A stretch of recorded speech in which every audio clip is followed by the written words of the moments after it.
Hello, friends. Welcome back to my YouTube channel. Thank you so much for clicking. Kindly subscribe to this beautiful channel. So, in today's video, we'll be talking about the truth about 50-50 relationships. Okay, so I've put the stitches together so that you watch and learn, and I'll be back to share my true sense, like What's an opinion you have that might piss some people off?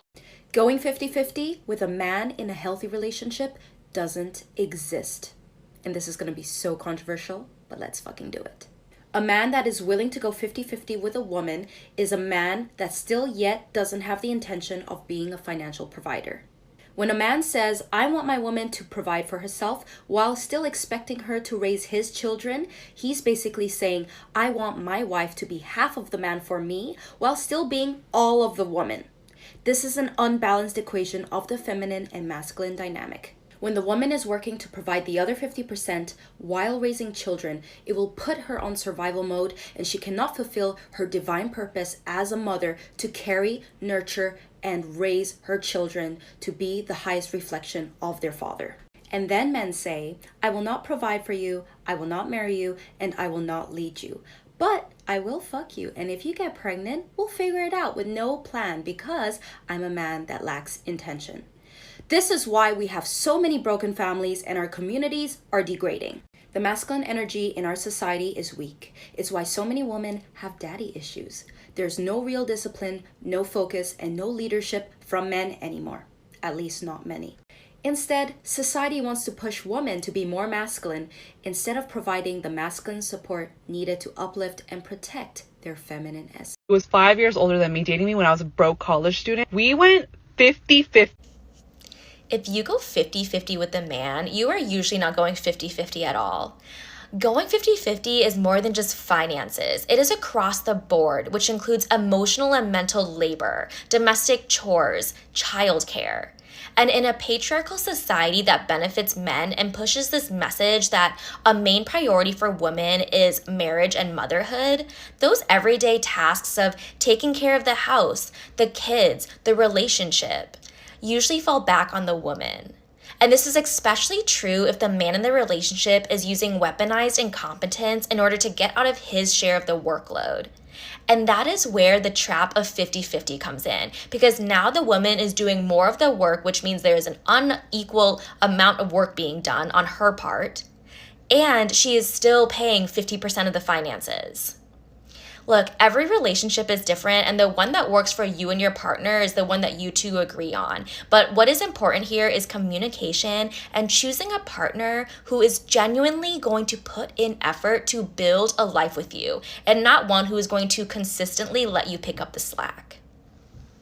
50 is a scam for women, in my opinion. Let me elaborate as a big sister kind of girl, and I'm 30 and I'm married, so let me break it down. First of all, money is not the only currency in a relationship. And I think this is really, really important to fathom. 50-50 means, in theory, that everything is split in half, with the idea that it's fair, which it is never fair, because in relationships as a whole, you're not always 50-50. Sometimes you're 30-70, sometimes you're 10-90, and I'm not talking only about the financial aspect. Let's dive deeper into the money aspect. I know if you're in university, you don't have a job in your relationship, that's another story. But if you're two people that are working, then most likely one of you is gaining more money and one of you is more experienced. Like, say for example, if one of you is older, the chances are that they earn more money is a lot bigger. Then if you're in a heterosexual relationship and you're a woman, your expenses are a lot higher. Just basic expenses. Now you can tell me, oh, you don't need to do all those things. Well, yes, but if you are used to do those things, like say it's an example, you go for the hairdresser, you get your nails done, you get your makeup, like all of these things are maintenance costs. Now I know we're living in a time and age where there's like no gender rules, so I understand that might be different for other couples, but let's just take this out of the equation. Not only do you have more expenses, but as a woman, you're also suffering from the pay gap, so most likely you earn a lot less. Like, now if you look just at that, 50-50 is not really it, right? Because I think 50-50, what's the danger in it is that once you go 50-50, like you should, like, you look at everything. For me personally, 50-50 works if I live with a roommate. Like, we just share rent. We share the same fridge, and 50-50 on everything, because we're not in a relationship, we're not in a couple, we're not as a. In today's video, we'll be talking about something very important, a hot topic, okay? So the infamous 50-50 relationship, okay? So I know you've been on social media lately and you've seen what's been happening, okay? So even just talk to friends about relationships, okay? You probably heard about this idea of splitting things equally. But what's the truth behind it? Okay, so is 50-50 really a fair approach, or it is more complicated than that? So let's get into it.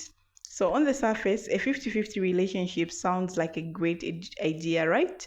So two people equally contributing, whether that's financially, emotionally, or physically. Physically, everyone carries their own weight and no one feels like they're doing too much or too little. Okay, so but here's the truth: relationships are never truly 50-50, and that's because life is not 50-50. So let's talk about finance first, because this is where most of the people focus. In 50-50 setup, both partners are expected to split the bill, rent, and expenses down the middle. But what happens when one person earns significantly more than the other person? So let's be real. If one partner makes $100,000 in a year and the other one makes $40,000, splitting things 50-50 can put a strain on the person with a lower income. So they might feel overwhelmed, stressed, or even inadequate. And this imbalance can eventually breed resentment. Money aside, what about emotional labor? This is something rarely talks about in the context of 50-50 relationships. One partner may be doing more to maintain the emotional well-being of the relationship, like planning dates, resolving conflict, or just being the emotional support system. And let's not forget about the household chores. Even in the relationships where finances are split, there is often an equal division of household tasks. And yes, that's a part of the relationships too. So here is where I want to bring something real to talk about, guys. Truth, balance in a relationship is not about a perfect 50-50 split all the time. It's about flexibility and understanding. Some days one partner may give 70% while the other can only give 30%, and that's okay. Relationship enable and flow with life circumstances, whether it's a tough week at work, family issues, or personal struggles. The key is the overtime. Things are balanced out, but not necessarily in day-to-day sense. Think about it. Maybe one partner is better at managing finances, while the other excels in providing emotional support. The idea that everything must be split equal in every way. Now, I'm not saying it's wrong to want balance or to strive for equality, but the truth is you have to define what balance looks like for your relationship. Every couple is different, guys. Maybe one person covers more financial responsibilities while the other handles more household tasks. Maybe you both switch off depending on the situation. But the point is, it has to be feel fair to both of you, and fairness doesn't always mean 50-50. A successful relationship is built on trust, communication, and a shared understanding of each other's strengths and weaknesses. If one person feels like they're doing all the heavy lifting while the other costs by, then the relationship is bound to break down. But if both partners communicate and show appreciation for what other brings to the table, you are more likely to feel fulfilled.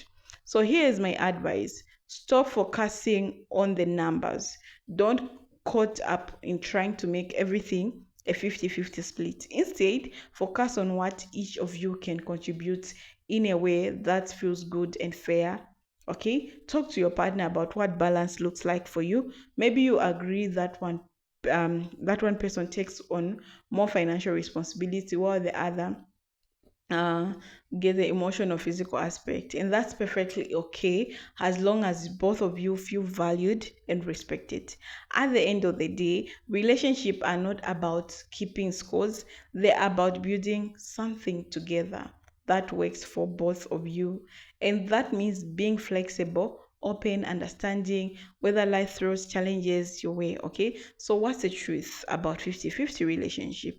The truth is that they're not really about splitting everything down the middle. It's about balance, but in a way that works for you. Stop comparing your relationship to others and focus creating your own vision of fairness. That's what truly matters. Okay, so guys, thank you for watching. I really appreciate. I don't know what you think about today's video, so